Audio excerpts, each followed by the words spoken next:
Good evening, everyone. Good evening. It's 7 o'clock and time to get the show on the road.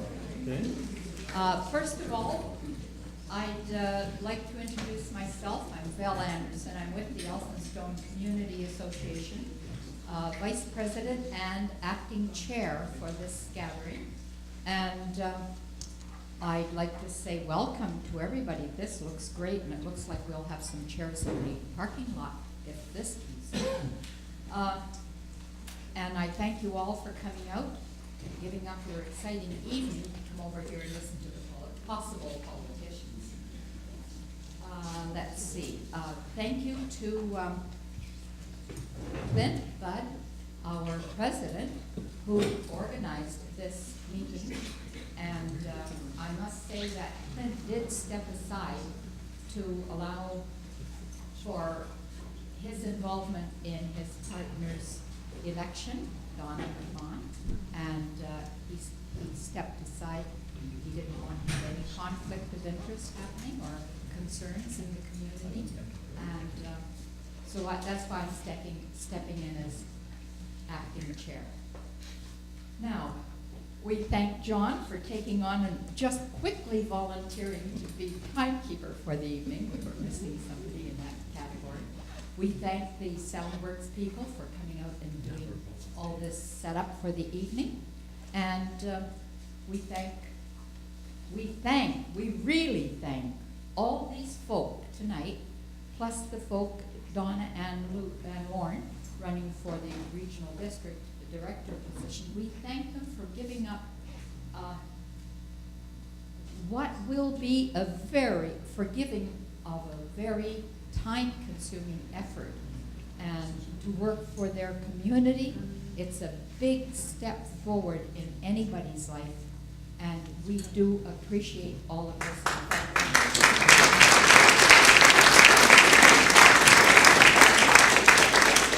And with that being said, I'll introduce Mary Dakin. I don't think I missed anything.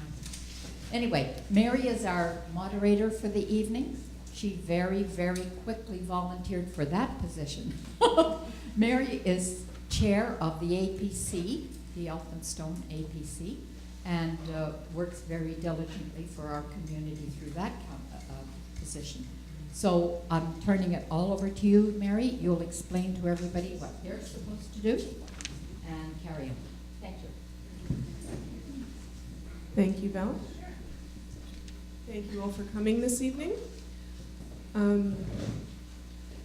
So I think we're going to begin by giving 2 minutes to each of our school board nominees this evening. Stacia Leach is in Europe, so she won't be here. She was going to try and send someone with a statement, though I didn't see anybody come on her behalf yet. So if they do come, I would like to give that time if possible. And then what we're going to do is we're going to allow, we're going to accept questions in 2 ways. Val is accepting written questions over there if you don't feel comfortable coming up to the microphone, or you can simply come up to the microphone. What we're asking is to limit your question to about 30 seconds, because we've only got about an hour for the school board, and then an hour for the director nominees. So, so please limit your question, just get right to the heart of the matter. We don't need the story, we just need the question, please. And then we're going to allow 2 minutes to answer each of those questions. And then at about 7:55, we're going to take a 5-minute break between the school board nominees and the director nominees. Okay. So Charlene, are you ready to begin? Can everybody hear me? Stand up. No, please stand up. Now can everybody hear me? I recently made a speech at the Labor Council picnic, and I made the whole speech, and then I came back to my people, and they said, well, we think you might have made a very good speech, but we didn't hear a word you said. So I want to make sure that you can hear me. Just hold the mic a bit closer to you. Okay, how's that? Okay. Hello everyone, my name is Charlene Penner, and I'm running for school board trustee in Area 3, which includes the town of Gibson's Area D, E, and F, which is this area. This is a very exciting speech for me because when I was preparing my statements, I realized it was all I have a few reasons for putting my name forward as a candidate. I've been interested and involved in education for more than 40 years, from taking early childhood education courses in 1977 to when we started a family and I became involved in parent participation in preschool. All 4 of our kids received the benefit of preschool experience. By the time our first child was ready for school, a group of parents, and I was one of them, convinced the 1980 school board to start a French immersion program on the Sunshine Coast, and 2 of our kids attended that for a short time. But in 1989, our family was transferred to 100 Mile House. And there, through the local chapter of Canadian Parents for French, we helped expand the already successful French immersion elementary program into the high school. During the 1990s, we fought against pop machines in schools, helped build an outdoor classroom, got rid of a disastrous module system, got an expansion for the overcrowded secondary school that kids had a place to eat their lunches that was not on the floor of the halls, as well as some additional classrooms. I also sat on the town safety committee, which with their help, a whole new intersection was constructed for the safety of the school, the kids, school buses, and other school traffic. Now, I didn't do any of that. Oh no. That's over. That was 2 minutes.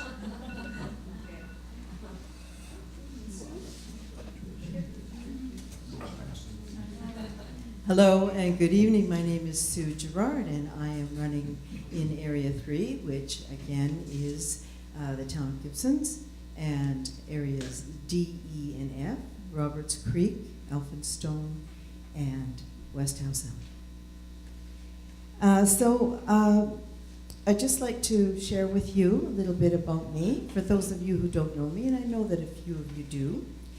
I have a lot of experience in education on the Sunshine Coast, in youth and family services, and working with children of all ages in many different capacities.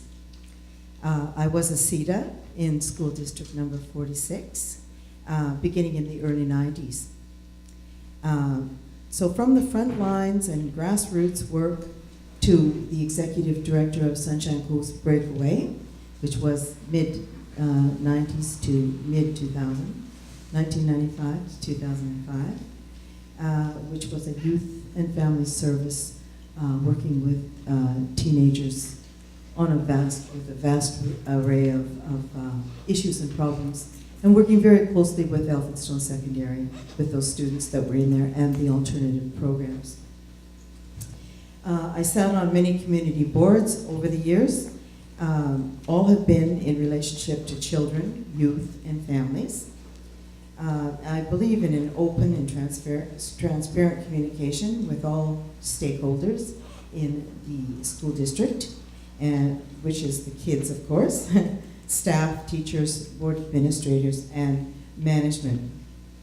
And I do believe in a real holistic approach to education that has followed me through from my days working with particularly the young people in the community, which we developed many programs around. So working on all levels of the young human.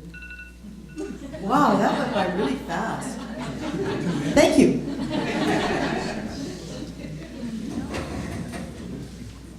Hello, my name is Pamela Ruth, and I am, as many of you already know, I am an incumbent.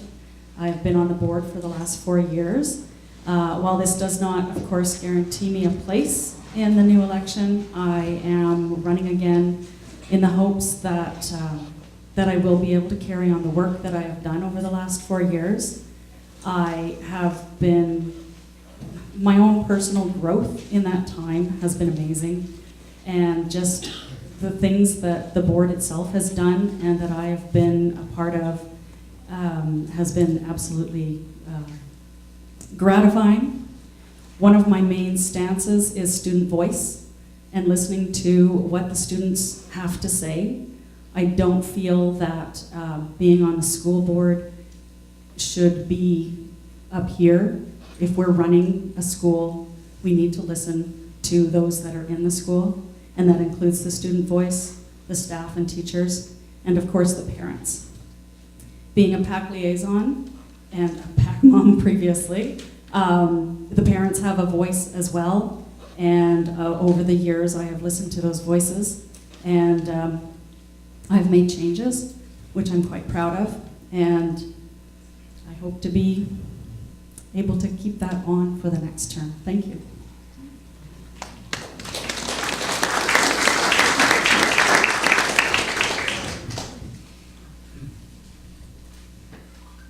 And now we need audience participation. Does anyone have questions for these fine ladies that are choosing to run for school board?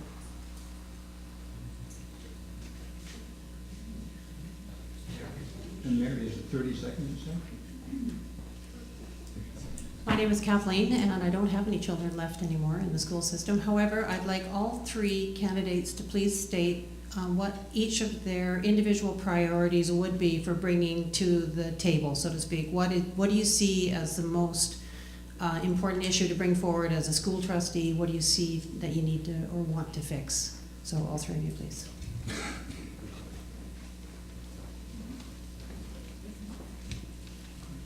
Thank you for the question. My first priority is an overall priority, and that is to make sure that we have enough funding to have enough teachers, enough support staff, enough building and maintenance and groundskeepers to make sure that our kids have a safe, well-rounded education, and that it's funded by the provincial government to the point where all kids get all the education that they need. Stand up. Oh, yes. Sorry. Thank you also for the question. I'm not coming to the table with any specific agenda. I want to offer my services to the community and for the children. That is exactly how I feel. I have grandchildren now in the school system locally. I have 5 of them. So I have promoting equality for the workplace and the school environment for teachers, students, and staff. And I support the programs, the early start programs like KinderSpark and Smart Start, the preschool programs, because I've done studies over the years of how they affect children later in life, and they need a good strong start. So also community school and after school programs, and I support a safe, inclusive, holistic work and school environment. Thank you.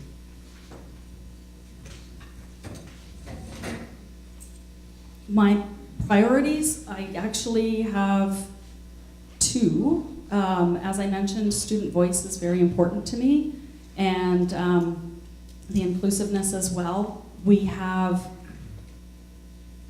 such a strong student voice here on the coast. We are one of the only boards in BC with a student trustee, and I am hoping to be able to get that voice out there to other districts, again, because we can't sit on our laurels running a school district without listening to the student voice. Another priority that I have, of course, is funding and making sure we have equitable funding through the schools, and long-term funding that we can rely on, that we know down the road that money's still going to be there. Thank you. Next question?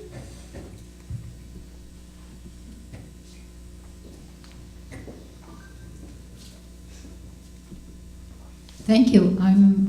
We're supposed to say our name and where we're from, I think. Mine is Val Anderson. I'm from Elphinstone. My question is, you spoke about a student's voice. I'm interested to know how that process works, and if the new folk coming in have an idea on that as well. Thank you.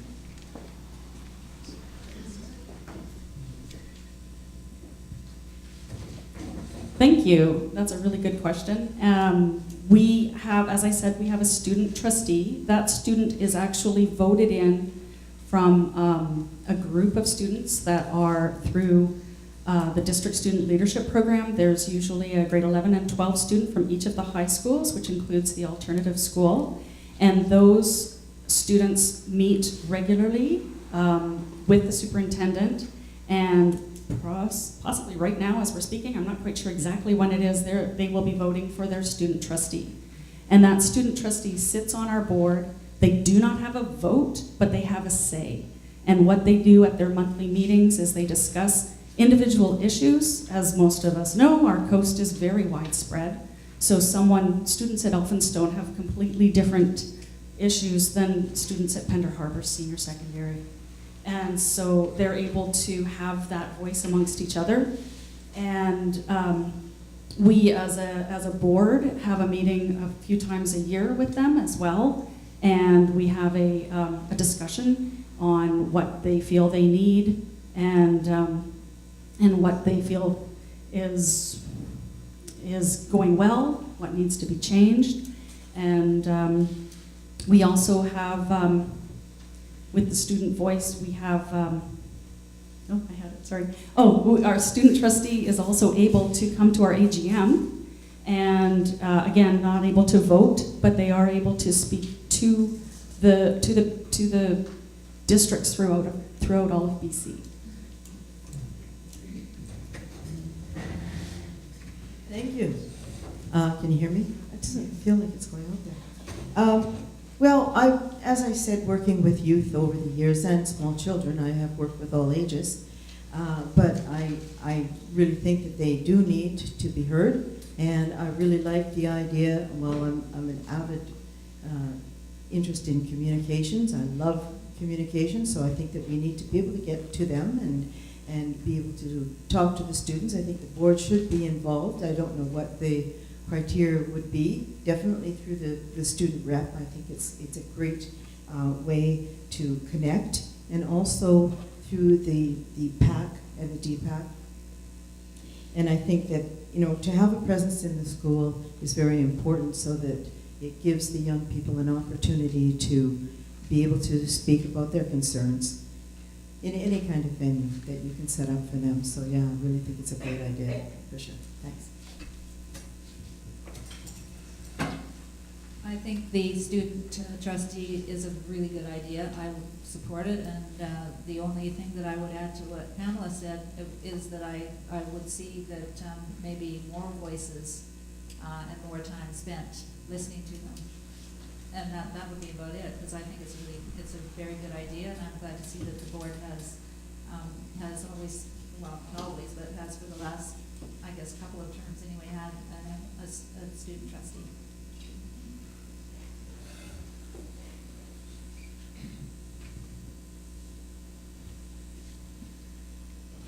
My name is Tony Richmond, Elphinstone. Earlier this year, the Community Association, invited the Youth Services subgroup of Community Services to join us for the evening to have them share with us the work they do with youth. And this is a generic question and an observation and a little bit of a wish list. Thank you. I would hope that there is a tie-in between the school district and community services and these youth that are in, what should I say, they are exposed. Food, nothing to do, but what little the youth services can do, we applaud, and we sent them a check. But mind you, it'd be nice to have a check from the school board too.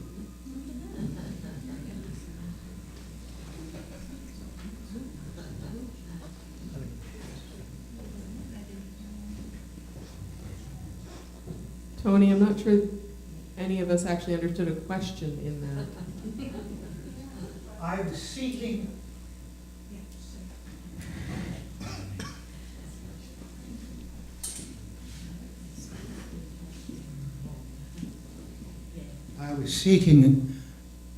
a modicum of enthusiasm and a desire to put it on your agenda.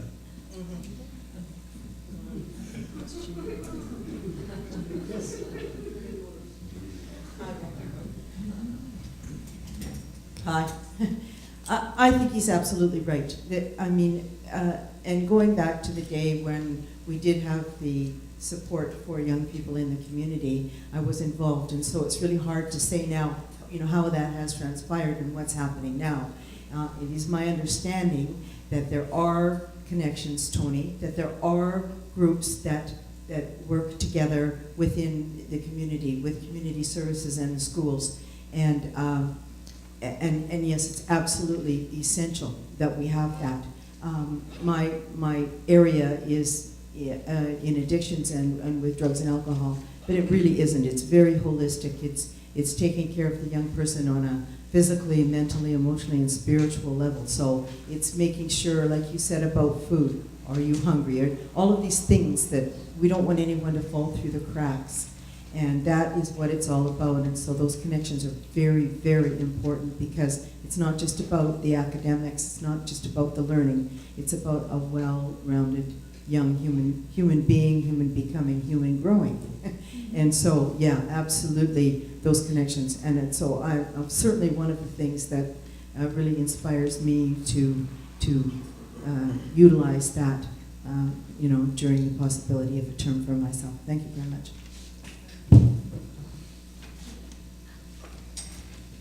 Thank you, Tony. I am enthused and excited about the idea of the school board connecting with the youth group too. So I've jotted it down, and I'll see what I can do with it.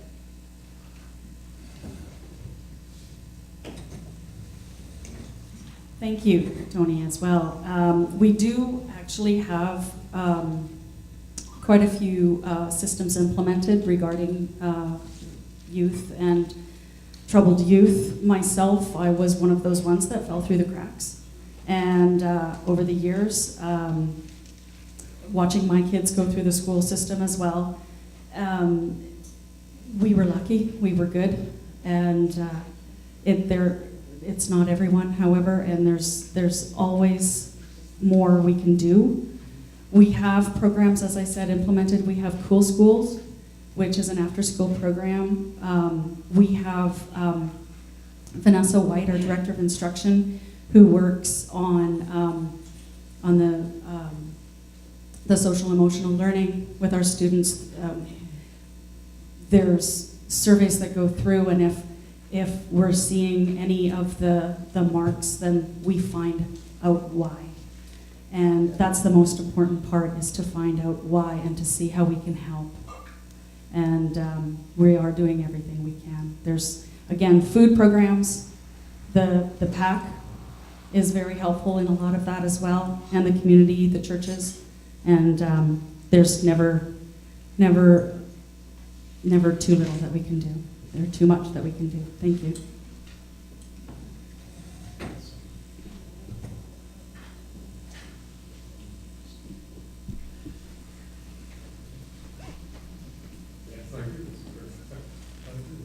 Hi, I'm Ursula Dragoska. I'm here from Elphinstone, and I live particularly in the Bonnie Burke Heights Road, up in the neighborhood of Up Harry Road. I have a very practical question. I'm not sure if it's directed to the school board trustees. I'm just looking for somebody in my area to help me with my cause. I have 2 young children. They're both here at Cedar Grove Elementary School in kindergarten and grade 1. We live up Bonnie Burke Heights Road, which is part of this large neighborhood up Harry Road that's been growing and developing. And we have no walking path to our school. We have to go down Harry Road and up Ocean Beach Esplanade and up the road here. So there's just no way my children will ever be able to walk or bike to school. And I think I grew up walking to school. I think it's a really healthy thing to do with your children in terms of fitness and accessibility. I wonder if anybody would help me with creating a walking path to Cedar Grove.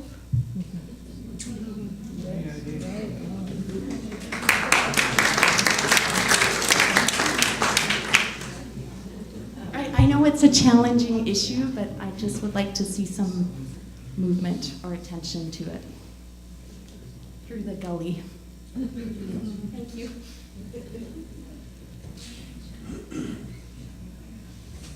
One of the advantages of being on the school board is you have an ear as well of some other people, such as I was on the Transportation Advisory Committee for one of my years, and I was able, through talking with the parents at the Cedar Grove PAC, when they did the roads here, they didn't put any of the lines back on for quite some time, and that was brought to my attention, and I brought it to the advisory board's attention, and very quickly there was lines put on the road again. So something that wasn't on our radar before is now on the radar. So thank you. Just further to that, speaking of connections, because that is so important, but I know that there's a lot of changes going on up there right now, and with poplars and just different things. I have family, I have kids up there too, so I'm interested. And I think it's a great idea, and I know that there are some changes happening. And even when the new homes went in, there was some barriers, further barriers than there were before, as far as getting through, easily, because it's way up at the top. It's way up there, and it's hard. How many kilometers is it from there approximately to Cedar Grove? I don't know. I can tell you. I mean, I know it. It's probably not very far. It's probably 2. And I just see the road could come over through Fitchett and then connect to the bike So paths. it is a possibility. Okay. I don't know if I can help you, but I do support you. And I might request the school board, actually, as a board, to make requests for walking paths to the transportation of highways and to the districts and the town, to include those in their planning, because that's probably where it's going to come from. But I'd support you on that. Okay, thanks.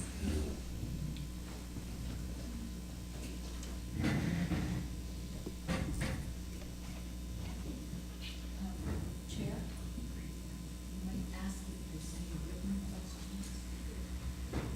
questions. I actually just wanted to add to what people are seeking. About 7 or 8 years ago, the Elphinstone, then it was the Electors Association, we did a study of trying to get the top of Harry Road, a trail going over to Fitchett, and then over down King to Cedar Grove, amongst other places. But it's an impossibility without spending a huge amount of money, because Shasta Creek, just at the top of Harry Road, cuts deep. And I don't know how you get down there. Does anyone have any written questions?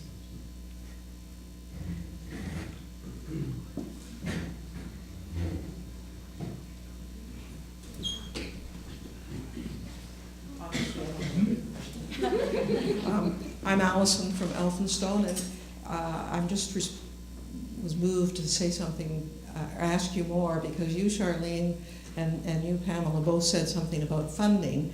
And what I understand about funding for school boards is it's pretty much fixed by the the Ministry of Education, based on formulas. So when you say you want to make funding a priority, what exactly do you mean by that?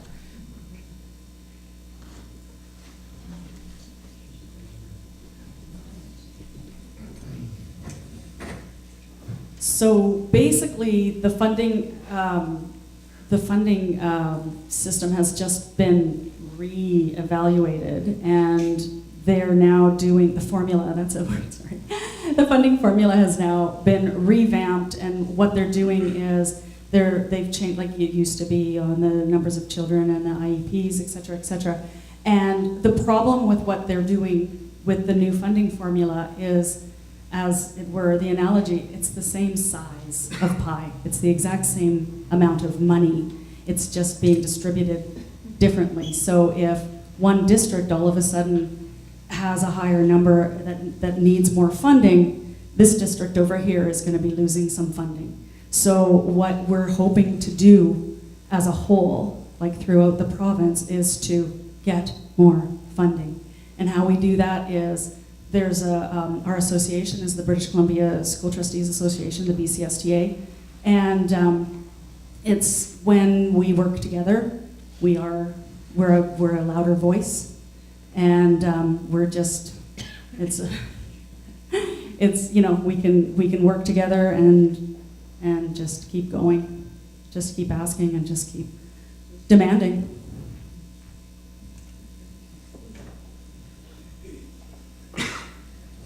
And that's what I want to do. I want to ask for more money. I think that every time you have a government and they have big pots of money, there's many groups who can get more money by how they ask, what they ask for it, who they ask for it on behalf of. There's all kinds of ways of getting more money for whatever it is that you need. And I think education, we've have been underfunded in British Columbia for decades, and it's time for us to catch up. And I would make that a priority, that we get more funding on the Sunshine Coast School District 46 for our students here, because we need it and we deserve it. And I don't want to take away funding from other people, but I know it can come from another place.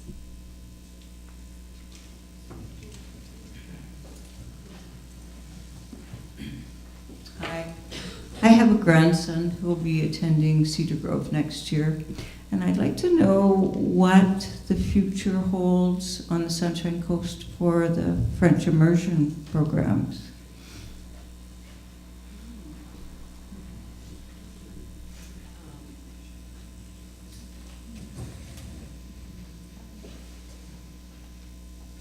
I know that the French immersion program was here well before my term. Charlene was discussing how it was a program that was brought in, and I hear nothing but good about it.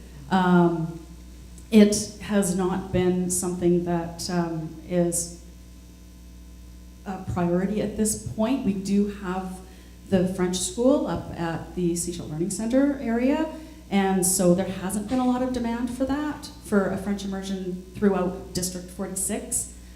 If it is something that we start hearing more and more for when we're doing our planning, it's definitely something that we can put on the table.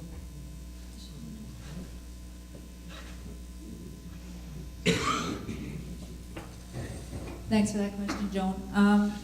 Normally, the impetus for French immersion comes from parents who come to school boards and say we'd like to have French immersion, and then school boards all over British Columbia say yes, and you know, we get funding from the federal government for it, for startup and so on and so forth, and you know, most other districts in the province now have French immersion. It is wildly successful, but we have to have some parents to come to the school board and ask for it, and when that happens, you know, I hope the future looks good. I would help anybody who wanted to bring it in.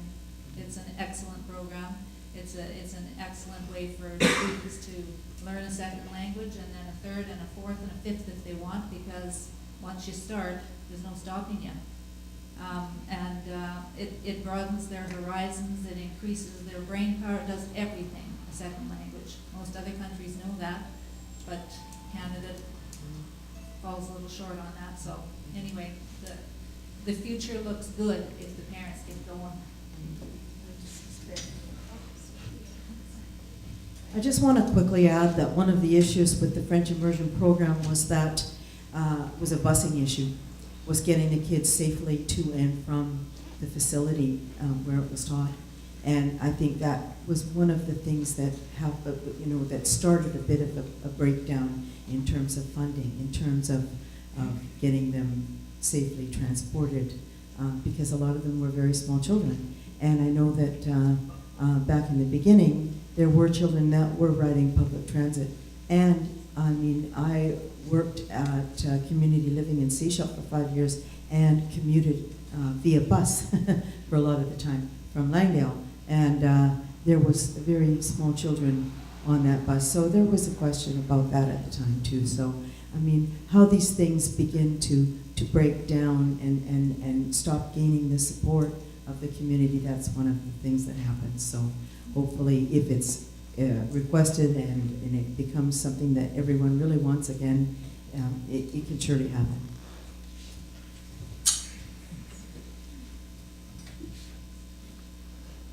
Has there ever been any discussion of continuing education by using the schools in the evening for all of the residents? So in the dark of winter, instead of traveling up to Seashell, we might locally be able to gather in one of the schools and use the space for self-improvement. And if so, what might the steps be to have something even on a small scale to start like that?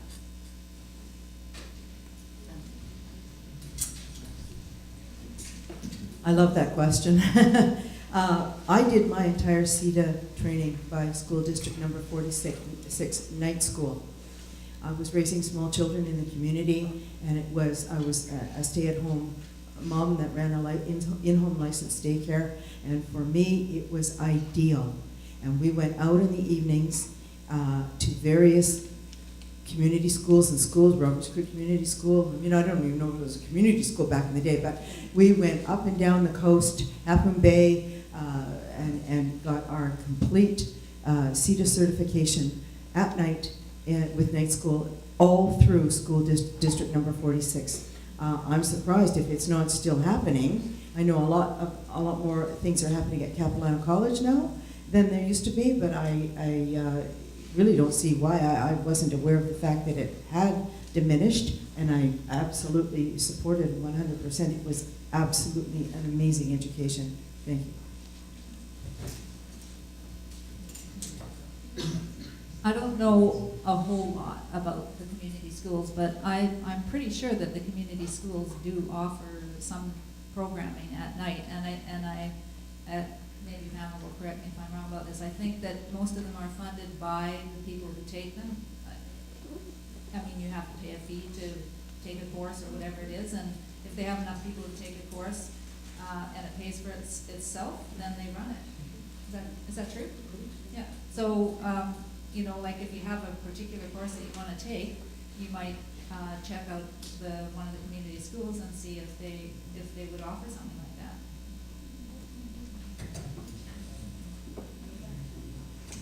So if you go down the hallways on a regular occurrence through most of our schools, you will find quite a bit of activity. There's brownies, there's cadets.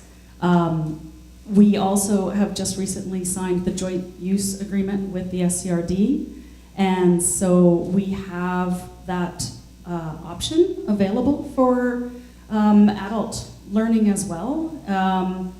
That type of thing would be if there's a need and a want, that would be through the SCRD and or through the school board, like to call, and yeah, it's there.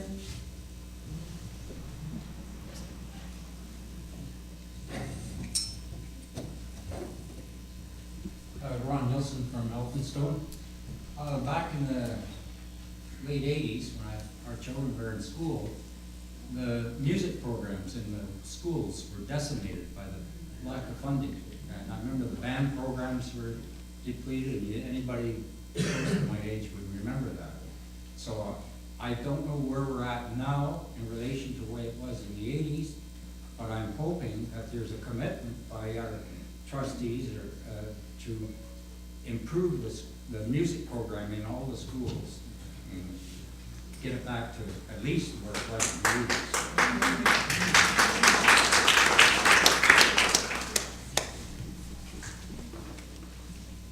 Thanks, Ron, for that question. I actually was just talking to a teacher the other day, and she told me that there's an excellent band program for grade 6, 7. Am I correct? They're kind of back in business like they were in the 80s, and all the kids can take it. they play instruments, and so I think that those, I know those cuts of which you speak, and we were all horrified by them, and I would not support any cuts to the band program. I totally agree too.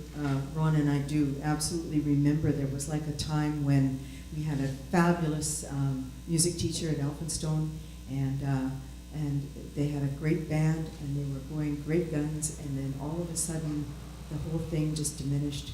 And in the elementary schools too, they did have a pretty strong music. And again, it's about funding, and it's about dollars, and it's about cuts. So it again becomes a matter of priorities.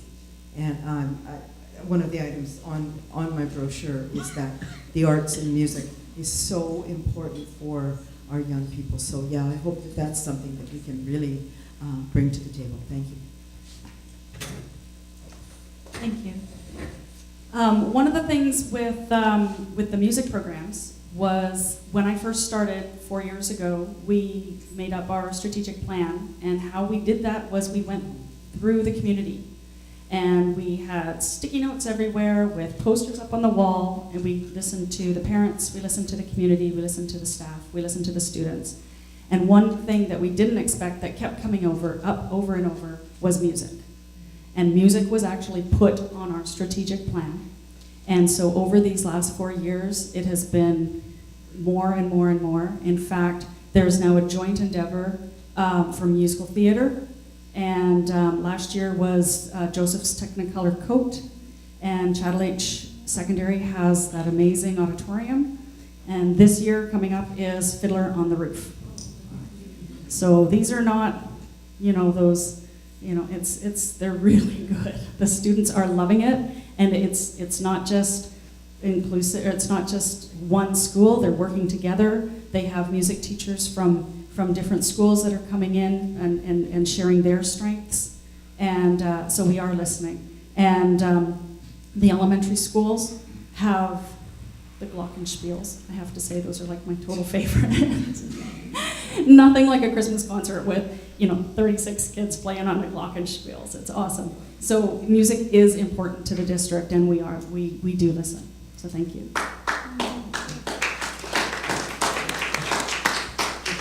Just a quick question.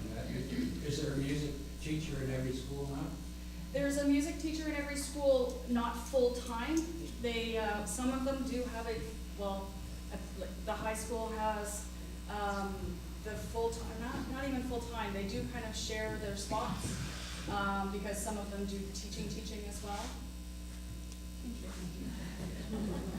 I don't really need it. So yes, each one for like the elementary schools, they'll spend 1 hour in each school per week, and then come through. The high schools, they have more. They have after school as well. One of the things with Elphinstone was, and I think Chattel H Secondary as well, was that for the grade 8s, band was one of their choices for electives, and so they've made that into an off the roster, so they come early or do after. And so things like with the musical that they're doing, the children, they alternate the schools, and they work together, so the music teachers all work together. So every elementary school has access to a music program? Yes, yes indeed.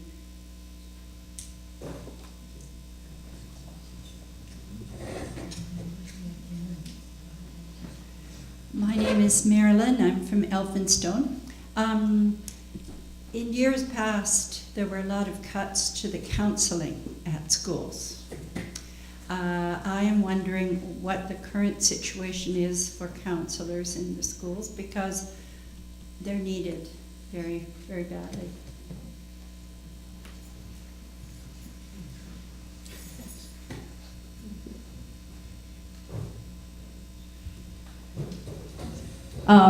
Again, I'm not 100% certain on the time factor for the counselors, but we do have counselors that go through the schools. The high schools have regular counselors, of course, and then there are counselors available through the elementary schools. And if there's an incident or something that what happens, then there's extra help there as well. But there are people available and there are trained counselors. I just feel that there, as a counselor, I do feel that there is a shortage of counselors in the schools, something that could definitely be looked into to beef up. This has always been an issue. This isn't a new issue. and primarily for the issues that young people face. Again, I'm a holistic counselor, so we're talking about the young person on all levels of wellness. And there are some gaps. There's no doubt about it, and it is one of the priorities for sure. Thanks. I would support more counselors in all the schools as needed. My name is Kelly. I'm from Elphinstone, and I'm an education assistant. And we are overwhelmed. We have far too few of us in a school system that's overwhelmed, not only with kids who qualify for support, but kids who don't qualify for support that end up monopolizing our time. And it takes away from the learning of the kids who do qualify. And everybody deserves the right to get the support they need. How can you help us? How can you, because I know in Vancouver right now, in the Lower Mainland, they're struggling to recruit and retain education assistants, because this is a demanding job that has not a lot of reward in terms of pay. There are short days and we have a lot of holidays. So for somebody who's a single parent like me, it's hard.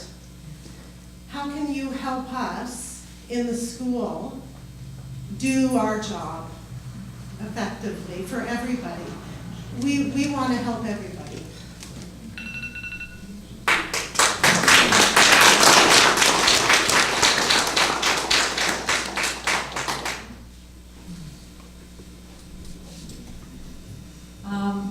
I know that there's a shortage of educational assistants all over the province, and I know that part of the reason is that they actually are not paid as much as they are in other provinces, same with teachers.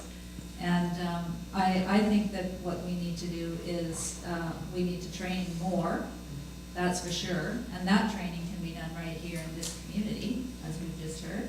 And I think that as far as funding them goes, we're going to have to push the government to put more money into funding students and children who require extra support for whatever reason they require it. I think that's the only way we can help you is by getting more help and by having them funded properly. I think that the special education curriculum did change quite a bit over the years, and I think that it moved off coast. I think a lot of the training for local people, I think they had to go to the city and other places to get the training that they needed to become. I mean, it definitely is a huge issue with the dynamics of our community, our growing district, and this is going to continue to be more and more of a problem. I speak from a very personal place on this issue, and one of the projects that I want to definitely take on is looking into the needs of the community in this respect. Thank you.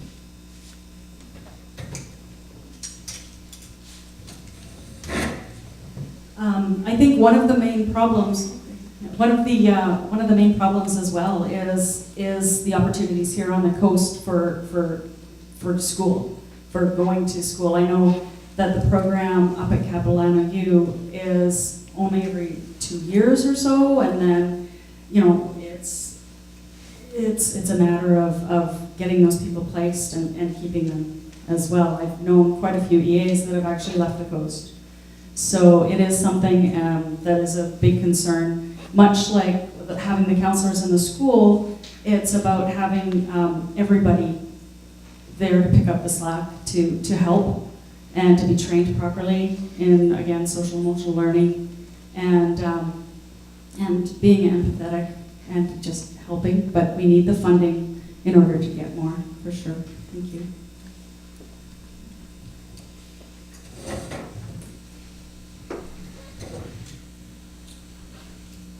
Hi, my name's Demir. I'm from Elphinstone.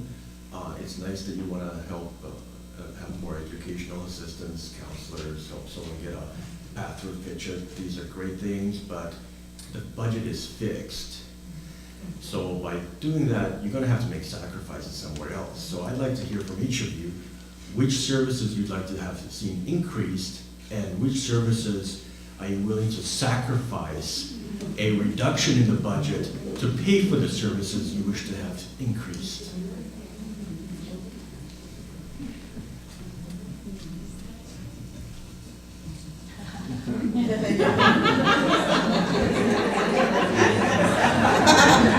Thank you very much. I think that comes down to what I was originally talking about with the piece of the pie. There are other avenues that we can get a bigger budget, and we have to fight for that. We have to work together to, we, as Charlene was saying, we had spent so much time with the previous government trying to pick the low-lying fruit that, we are just starting to dig back and get more funding, and that pie needs to get bigger as a whole. As far as cutting anything, even getting a bigger pie, we're still having to cut funding from other ministries to get it into the Ministry of Education. So we have to work together. I know a lot of the PACs pick up slack with things like swimming programs and the lunch programs, et cetera, et cetera. So, working together is always a good way to start. But I think if we lobby to get higher funding through the government, then we won't have to do all those cuts.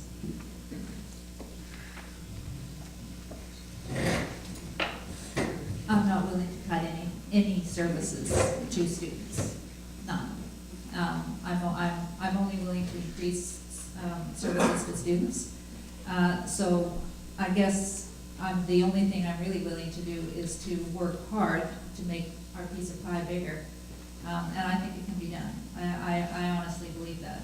I think it's going to be hard. It's going to take some work. We've got a new government though, and they claim that education is very important to them, and I think that we can approach them for some more funding, and we'll just keep working at it until we get it. I'm not willing to cut anything. But if you get a bigger pie, somebody else is going to get a smaller pie. So which ministries are each of you suggesting are going to have to be cut back so you can get more? Do you want to cut back healthcare? Where should we go? Senior care? So we've actually run out of time to answer that.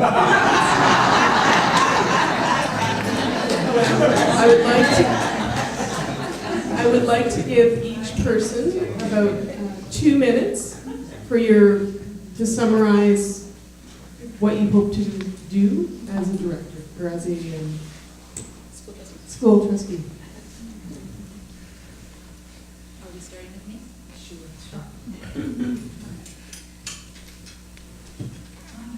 I think maybe I'm just gonna kind of finish up with what I didn't get to finish with the last time.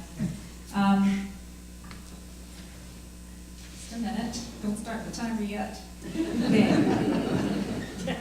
In the 1990s, I worked for the Supported Child Care Program, and I think it's called Supported Child Development now, but this was where I learned a very, very important principle which I live by. And that is put the child first in every way. Rather than say that we have a lot of special needs children on the Sunshine Coast, That's not what I would say. I would say we have a lot of children who require extra support. And it's up to the school district to provide that support. And that is one of my main things that I'm going to be working on. But that all comes down to more teachers, more support staff, and you know, and a bigger budget. So those are my priorities. And I have a couple of grandchildren, in this district right now, and I'd like to be involved in the education of them. So I'm happy to dedicate the time and do the work of a school board trustee.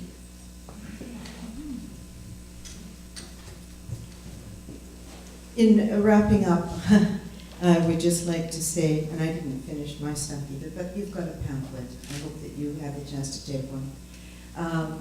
I'm a creative thinker and a doer, so I'm not going to hold my breath and wait for more money or more dollars. I think it's wonderful to work towards that. But in the meantime, I ran a program in the community for 10 years on a shoestring budget, and you can get very creative, and it's not necessarily a matter of borrowing from something else. There is very creative ways using your imagination to build programs and ideas and things that are lacking. I truly believe that. And yeah, just support many programs that are already in the school, in the classrooms, and there are many things on the table right now that are imminent. The First Nations education, the Truth and Reconciliation, which our schools can be a part of. We need to educate our children in the ways of all peoples, and to get them to understand empathy and compassion. And when we're teaching them all the other things that they need to learn, these are as important life skills and lessons in life. And that's why when we talk about music and art and outdoors and all of those things, those all have to be in equal balance in order to create these beautiful human beings that are growing up in our lives. So thank you very much.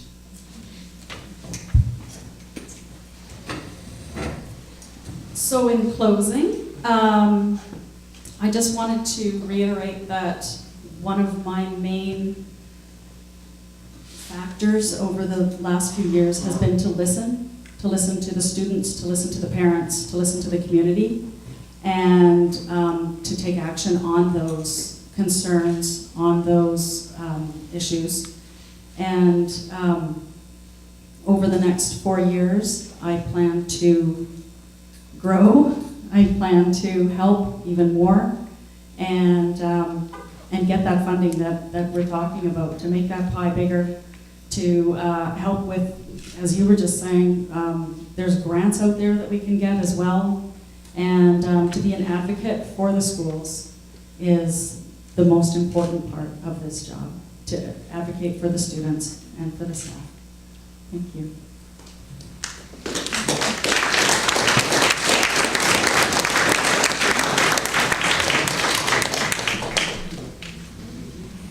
Thank you. We appreciate that you are willing to step forward in this way.